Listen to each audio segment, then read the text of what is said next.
बड़ी खबर आ रही है और वो खबर है लोकसभा चुनाव से जुड़ी हुई। लोकसभा चुनाव के लिए अब कांग्रेस अलर्ट मोड पर दिखाई दे रही है। आज से यानी कि 8 जनवरी तक आज से लेकर 8 जनवरी तक एमपी कांग्रेस की बैठक है और हारे हुए प्रत्याशियों के साथ मंथन किया जा रहा है। हारे हुए प्रत्याशियों के साथ जीतू पटवारी की बैठक है। 2024 चुनाव के लिए जोश भरने का काम इस बैठक में किया जा रहा है। जीतू पटवारी एक नई उमंग, नई तरंग के साथ एक युवा उम्मीदवार के रूप में यहां पर जो है पीसीसी चीफ हैं और पूरी मजबूती के साथ कोशिश कर रहे हैं कि अपने कार्यकर्ताओं में जोश भरा जा सके। वो पहले ही कह चुके हैं कि कांग्रेस में अब गुटबाजी इतिहास हो गई है। साथ ही वो ये भी कह रहे हैं कि मैं नहीं, अब हम पर काम करेंगे। देखिए, 3 दिन बड़े महत्वपूर्ण है मध्य प्रदेश में कांग्रेस के लिए। 29 लोकसभाओं के लिए रोड मैप तैयार होगा। हर लोकसभा के लिए व्यक्ति डेप्यूट किए जाएंगे, सीनियर लीडर। इसके साथ में मॉनिटरिंग कमेटी बनेगी। इसके साथ में एक कार्यपालन समिति बनेगी जो क्रियान्वयन करवाएगी उन कामों का जो हमें आवश्यक रूप से लोकसभा चुनाव जीतने के लिए जो बिंदु हम बना रहे हैं। तो ये बड़ी महत्वपूर्ण 3 दिन की बैठक है। और इस पर ज्यादा जानकारी के लिए हम सीधे रुक करें। हमारे सहयोगी सूरज शर्मा इस वक्त हमारे साथ जुड़ गए हैं। सूरज, एक बड़ी घटना इसे हम कह सकते हैं, क्योंकि कांग्रेस के लिए तो खासतौर पर विधानसभा चुनाव हारी है। लोकसभा में अब पूरी तैयारी के साथ उसे जुटना है। नई टीम, नई पीढ़ी जो है नेतृत्व कर रही है।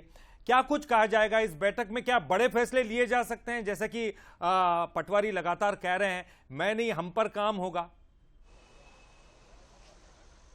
देखिए, बिल्कुल खासतौर से विधानसभा चुनाव में जो प्रत्याशी हारे हैं उनके साथ मंथन किया जा रहा है। हार के कारणों पर क्या किस तरीके से हारे और जो वोट का परसेंटेज रहा है वो कितना रहा है, क्योंकि आने वाले समय लोकसभा चुनाव होना है तो कैसे वोट परसेंट को बढ़ाना है उसको लेकर काम करना है। उस पर चर्चा भी की जा रही है और यही कहा जा रहा है कि अब हम सब साथ मिलकर काम करेंगे।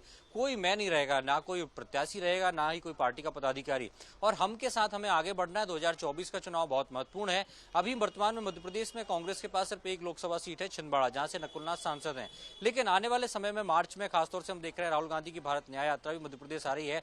ऐसे में कांग्रेस का यही प्रयास है कि जिन क्षेत्रों से यात्रा गुजरेगी है, उसके अलावा जिन क्षेत्रों पर कांग्रेस को पिछली बार भले ही वो प्रत्याशी हार गया है लेकिन पिछली बार से ज्यादा वोट उसको मिला है, तो उस वोट को कैसे बढ़ाना है ताकि लोकसभा चुनाव में अच्छा जो वोट बैंक है वो कांग्रेस को मिल सके। इसके साथ ही खासतौर से हम देख रहे हैं कांग्रेस का क्राउड फंडिंग अभियान भी चल रहा है। उसके तहत भी आर्थिक रूप से क्राउड फंडिंग के तहत पार्टी को फाइनेंशियली मजबूत करना, उस पर भी चर्चा की जा रही है। लेकिन महत्वपूर्ण यही है कि 29 लोकसभा सीटों को लेकर अलग अलग क्षेत्रों से जो खासतौर से हारे हुए उम्मीदवार आए हैं उनकी क्या रणनीति है, आने वाले समय में लोकसभा को लेकर उनकी क्या तैयारी, उस पर समीक्षा भी की जाएगी, उनसे एक फीडबैक भी लिया जाएगा और आने वाले समय में कैसे पार्टी को आगे बढ़ना है उस पर काम किया जाएगा। हालांकि 3 दिन तक अलग अलग बैठकें होने वाली है। उसके बाद माना जा रहा है कि एक प्रदेश कार्यकारिणी बनेगी, कुछ महत्वपूर्ण फैसले लिए जाएंगे। इसके अलावा लोकसभा चुनाव को लेकर भी समितियां बनाई जाएंगी और खासतौर से भारत जोड़ो न्याय यात्रा को लेकर महत्वपूर्ण है सूरज देखना कि इन बैठकों का असर कितना होता है। क्या संगठनात्मक रूप से हमें कुछ बदलाव मध्य प्रदेश कांग्रेस में देखने को मिल सकते हैं? फिलहाल शुक्रिया आपका बातचीत के लिए।